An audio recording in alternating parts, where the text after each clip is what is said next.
Hello, and welcome to another edition of Senior Soundings. Thank you for joining us today. I am your host, Gerry LePage, and we're glad to have you along, and especially glad to have along as my guest, Anna Turner, who is the researcher and archivist for the Norman Bird Sanctuary. So welcome, Anna, and thank you for joining us today. Thank you for having me. Thrilled to be here. So let's start a little bit, Anna, by going over just briefly your own background. How is it that you came to become the researcher and archivist at the sanctuary? Yeah, it's a good question. So I've been at the sanctuary for almost 2 years now. I started right out of college.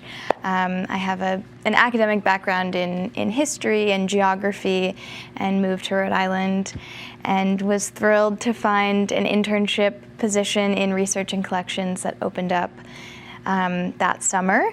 And I have been there ever since. And my role has really evolved as we've determined how we want to celebrate the 75th anniversary, which is happening over the course of this year, 2024. So I do a lot of programming, I do a lot of oral history, kind of community engagement work, and then I digitize and organize all of our print materials that detail kind of organizational history and then the history of the Norman family. I see. Yeah. So you would be a real good go-to person when my computer goes down or I can't connect to something. You seem I to... wish I was more tech savvy than I am, but we can give it a try, yes. I'm learning as I go how to use all these digital systems that were really kind of foreign to me when I started. And yeah, so there. So, excellent. And where did you go to college? I went to McAllister College in St. Paul, Minnesota, but I'm from Connecticut, so I was missing the ocean and I was missing family, so I see. Yeah. Rhode Island. Well, you certainly get a great taste of the ocean over at the sanctuary. Oh yes, I think we all pinch ourselves working in that office, that it's the most beautiful place. Magnificent place, yes. Yeah. Well, tell us a little bit about the history of the Norman Bird Sanctuary. Sure, yeah. So this is an especially exciting year because we're marking 75 years, over 7 decades of the Norman Bird Sanctuary.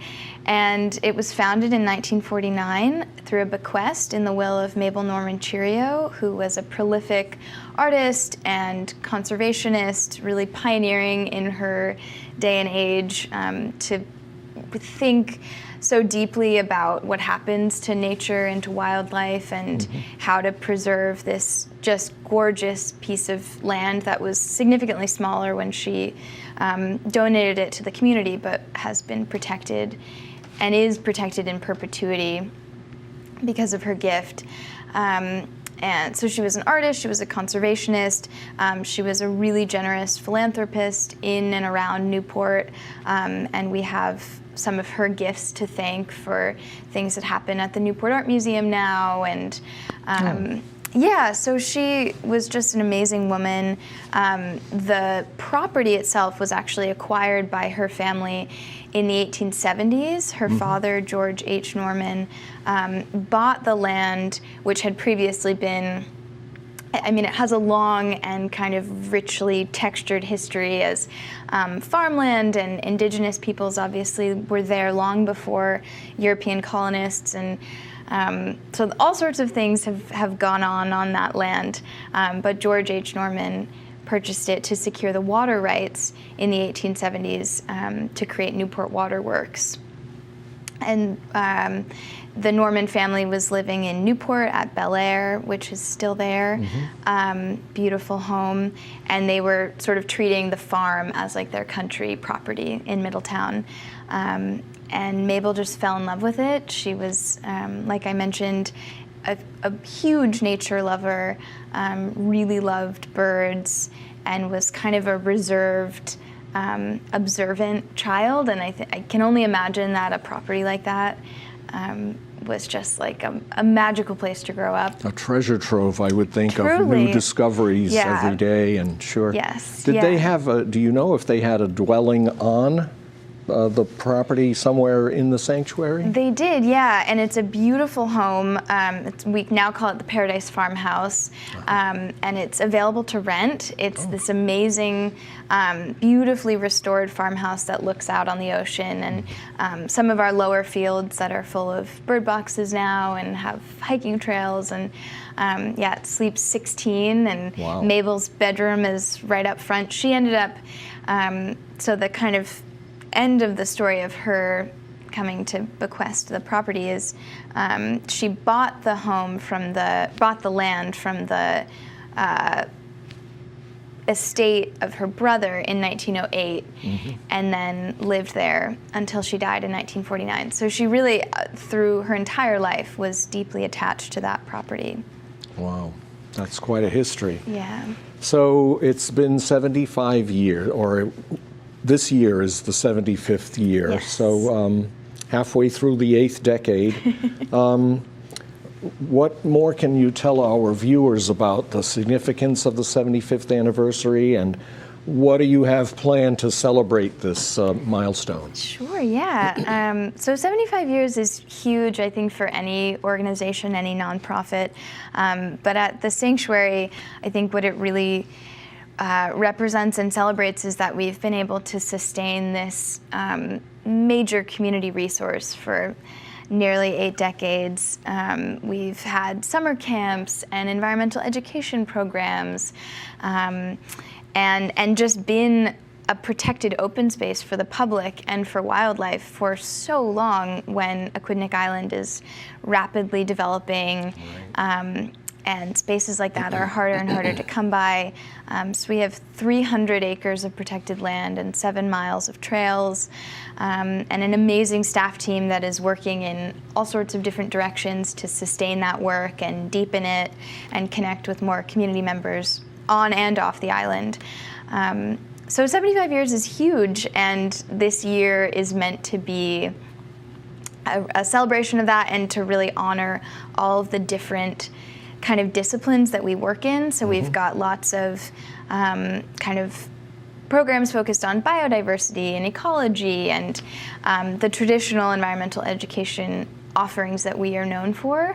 But we're also looking to celebrate Mabel's legacy as an artist, and that history of Paradise Valley as a kind of bastion for arts and culture over the last, century. So we actually just had last weekend our very first plein air day, which saw 50 artists come out to the sanctuary and make plein air paintings across all the open fields, and they braved some pretty terrible weather to make beautiful work. And we have photographs of Mabel doing that exact thing years and years ago. So it's a special kind of full circle celebration in that sense, in that we get to mark that artistic legacy as well. And you mentioned how the sanctuary pursues a number of different specialties and modes of learning, if you will. And before we began the taping, we were talking about the presence of wildlife in this area, and who's out there. We know there are plenty of birds at the sanctuary. Do you have a sense of how many varieties of birds occupy, or at least spend part of their time in the sanctuary? Yeah, no, it's a great question. And I was also mentioning that we have an amazing education team that knows so much more than I do about this stuff, but I do know off the top of my head that according to eBird, which is the kind of tracking app that a lot of people use when they hike at the sanctuary to track the birds they're seeing, I think over 340 species of birds have been sighted, and we have 10 or 20 that are sighted all the time. And of course, I can't tell you what those are, but there's just amazing biodiversity at the sanctuary. We're also a part of the Atlantic Flyway, so you see all sorts of migrating birds throughout the year. Right now we have, I think it's over 300 bird boxes that go up annually right around March, beginning of April, for swallows and other nesting birds. So there's a lot of work being done to ensure that these species are protected and that they have habitats that are, kind of protected from all the development on the rest of the island. But we also certainly have lots of deer and turkeys and coyotes and lots of raccoons and squirrels, of course. There's a lot going on. Woodchucks. And lots of different things. Yes. But, getting back to the birds for a moment, you mentioned the bird boxes. Now, are these set up for like migratory birds who need a place to camp out for X amount of time? Exactly, yeah. They're basically like little bird hotels, and they are up from, I know this year actually we had to get, and I say we, but it was an amazing team of conservation crew members and properties staff, stewardship people. I think they went up a few weeks early because climate change is shifting all of these migration patterns, and so we were seeing migrating birds coming way earlier than anticipated. So yeah, and those are up, I believe, until the end of September maybe. And you can actually adopt one as a member of the NBS community, and you'll get kind of frequently updated data on their migration and nesting habits, and then all sorts of other perks. Like we send all of our data from the Bird Box project to the Cornell Lab of Ornithology, and we're having a Nest Watch, which is that specific program at Cornell, a Nest Watch project leader come to a lecture at the end of May. So that's, you can get 2 free tickets to that if you buy a Bird Box, and there are all sorts of fun kind of programmatic perks that are. Now, for someone who wants to buy a Bird Box, is there any kind of like maintenance involved that they have to do? It's totally hands-off. It's like the easiest gift ever. And it's a really generous donation to NBS that helps us continue this conservation work. And then you get all of these updates and pictures. I think we have video cameras this year for the first time, so you can kind of watch that movement. Yeah, it's amazing. There's a lot of cool stuff happening. Okay, so what other specific programs do you have planned to celebrate the 75th anniversary? Sure, yeah. So one that's running through the entire year is our Sightlines lecture series, which is focused on the intersections of art and science. So I mentioned Robin Bailey, who's the project leader at the Cornell Lab of Ornithology's Nest Watch program. We send all sorts of bird box data to them for analysis, and she'll be here on Mabel's birthday, actually, May 30th, giving a lecture on citizen science and the kind of power of that in these avian research studies and projects. And then that'll pause for the summer, and then we'll have a September and October lecture on conservation farming with a woman from the Smithsonian Institute, and then Silver Moon LaRose from the Tamaquag Museum will be coming in October to lecture on indigenous knowledge and plants and ecology, local ecology. So the Sightlines series is one kind of flagship program for our 75th year. I think we really feel that art and science are at the heart of both our history as an organization and our kind of programmatic goals, always trying to link that artistic history of Paradise Valley and Middletown with the rich biodiversity and kind of ecological classroom that we have in all of that acreage. And then we're also hosting BioBlitz this year, which is an amazing citizen science effort. It's a 24-hour, basically like hunt for biodiversity, run by the Rhode Island Natural History Survey. And this will be their 25th year of running that program. They do it at sites all over Rhode Island, and we are lucky enough to be this year's host.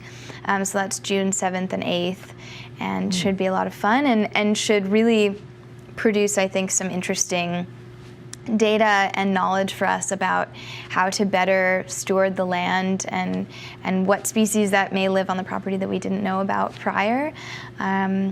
And then we'll have Beach Bash, which is another kind of hallmark NBS event that takes place down at Third Beach, Peabody's Beach, which we own a section of, and that's just a fun outdoor, family-friendly party, and will be kind of the big summer celebration of our anniversary. And then Harvest Fair, which is kind of a quintessential Aquidneck Island event. We've been a few times. Oh, good. Nice. Yeah. Well, please come this year because it's our 50th year of the Harvest Fair. Yeah. So we have two kind of major organizational anniversaries, and we've got all sorts of fun stuff planned for that. Great. So lots going on. You know, getting back to the way you collaborate with Cornell and some of these other programs, I realize that geographically the bird sanctuary is almost smack in the middle between the University of Massachusetts, Dartmouth, and University of Rhode Island, and they both have very active oceanography programs, curricula, as well as other related, ecology studies and the like. For instance, URI, I don't know if they still do it, but they used to have a turkey survey where they invited members of the public to report in if they saw a group of wild turkeys and to try to note, how many pullets were among the group. And just to kind of give a count, if they could, and where they were seen. And do you know if they're still doing that? And are you, is the sanctuary involved in any way with? I don't believe so, but we definitely are involved with work at Salve, conservation biology research going on at Salve Regina University. And I'm sure we have URI connections. Again, I'm not in our education department, so I don't know the extent of those collaborations, but we definitely are very tapped in with, like you said, it's pretty amazing proximity in Rhode Island to so many leading research institutions, and the sanctuary offers this kind of lab resource for students and for professors. But that's a good, I haven't actually heard about that, so that might be. Yeah, they did, it was a turkey survey. It was active last time it was active, might have been about 5 years or so ago, and I kind of lost track. I will say, I feel like we're seeing more turkeys than I've ever seen before on the property, so I wonder, they need to be surveyed. They do, yes, indeed. So, Anna, we have a few minutes left here. Maybe you can tell our viewers about some of the additional ways in which the community at large can get involved with the sanctuary, and take it away. Yeah, sure, thank you. So there are a ton of ways to get involved. This year is really rooted in community and in engaging residents of the island as much as possible in celebrating that 75-year legacy. A couple of kind of bullet points. I'm working on an oral history project, doing interviews with people who are connected to the sanctuary in ways both big and small. So I've been doing that project now for almost 2 years, and I'll be concluding those interviews at the end of this summer, and then putting together a fun commemorative video and archiving all of that footage for future use. But if you're interested, if you have stories to tell or people you'd like to refer to me, please feel free to get in touch. It's a really fun, informal project that has resulted in amazing stories and connections for us, reconnecting with people who hadn't been to the sanctuary in years. And so that's one way. As I mentioned, we have a ton of events this year that we invite you to attend or to volunteer at. We're a really volunteer-oriented organization. Nothing that has happened over the last 7 decades would be possible without volunteers, so we're always putting a call out to folks who want to get involved in that capacity. And what are the some typical examples Sure, of yeah. volunteer jobs? They're really wide-ranging. We have an amazing conservation crew, which is a team of, I think, about a dozen or so people who work on various conservation projects around the property, trail maintenance, building. They built this beautiful journaling bench that you can now find on one of the trails if you come by and go for a hike. They do a lot of invasive species removal. So that's one, and that's a really dedicated crew that's always looking for more hands. And then we also have just event volunteers who help us with checking in attendees and serving drinks and food and all sorts of ways to get involved. Gardening volunteers. We have 7 gardens on the property that are all open to the public. And really in the last few years, I feel like those have expanded into these really impressive and beautiful gardens that are peaceful, and you can, meditate in them and kind of take in the beauty, but they're also incredibly productive. And we donate, I think last year we donated a ton of fresh produce to the MLK food pantry in Newport. Wonderful. So the gardens are always looking for more hands. And yeah, those are kind of the main volunteer roles that are available, but we're always tailoring things to meet people's interests. And we're also working on a book cataloging project of about, I think we have about 2,000 books. Wow. Ornithology books primarily, donated by URI professors, the Buckleys. And I've got a wonderful crew of volunteers that has been helping me catalog those for the last year. So that's another role if people are interested. So yeah, volunteering, our oral history project. If you have photos or stories or letters, any print materials that relate to NBS, and you're interested or willing to share them with us, or a copy with us, that really helps us piece together the organizational history. We have a pretty solid sense of kind of all of the various ins and outs of the last 70 years of us as a nonprofit, but there are always holes to be filled and stories that we haven't heard yet. So absolutely, if you have print materials, send them our way. And then I think those are kind of the key ways to get involved this year. Become a member. We have wonderful membership programs, and come for a hike. Right. That's maybe. Well, so clearly people who may have backgrounds in carpentry or just event planning, or anyone with an interest in gardening, or there are, the trail maintenance that may be a little more labor intensive.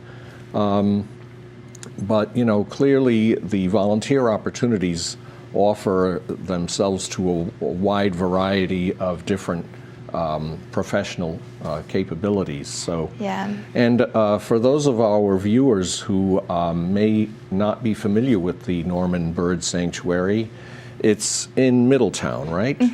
Not any part of Newport? It's not any part of Newport, but it's very close. Right. It's, we're about 10 minutes from downtown Newport. Yes.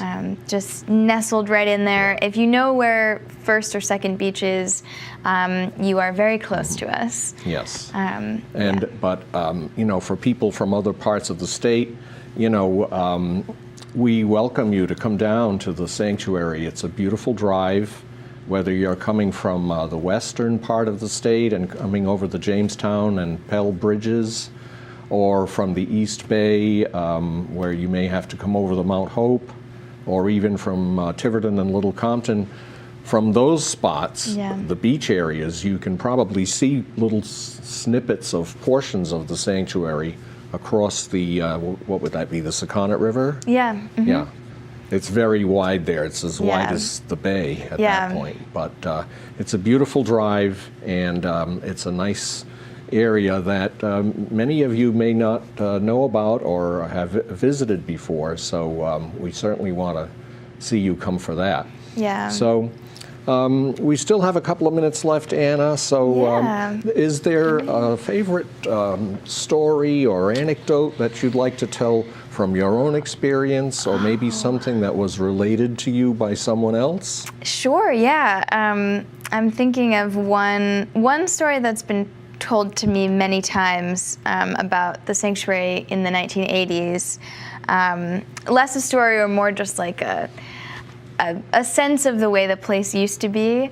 I think it's always been managed and cared for by people who care a lot about animals and about wildlife. But we have this huge barn kind of in the center of campus. It was originally built when it was an agricultural site.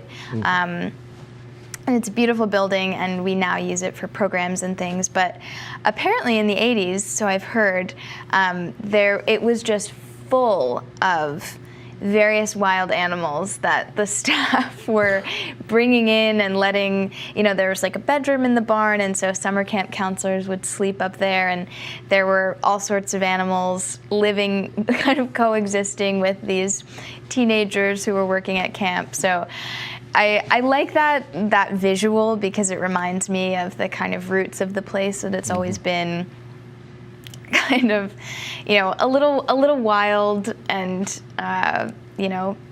full of people who just care so deeply about wildlife and being in nature. And I've heard stories of like a cougar being on the property, and just, different times. But wow. I think, it's got a strong and diverse legacy over the last several decades. So. Well, that sounds like the kind of thing that if you were to come across, or especially if any of our viewers maybe camped out in the barn at the sanctuary in the past, yes. You would definitely, I think Anna would love to talk to you to find out more about your particular experiences. Yes. About a cougar. So like a... don't quote me on that, but something crazy. Well, but yeah, yes. I can't imagine what kind of big cats still live around here. I know, and especially on the island, because it's like right. I don't know how to swim, I guess. Yeah. But yes, I will definitely echo that and say, if you want to be in touch, don't hesitate. We have a really wonderful and warm staff, and we're always excited to hear stories of people's time at NBS, because it's built by community. So. Excellent, yeah. excellent. Well, Anna, we're about out of time, so again, I want to thank you for coming on and telling us about the Norman Bird Sanctuary, and especially the 75th anniversary. Viewers, you know how to get in touch with Anna if you want more information about any of the things that she talked about. Thank you for tuning in, and we will see you again on the next chapter of Senior Soundings. Take care.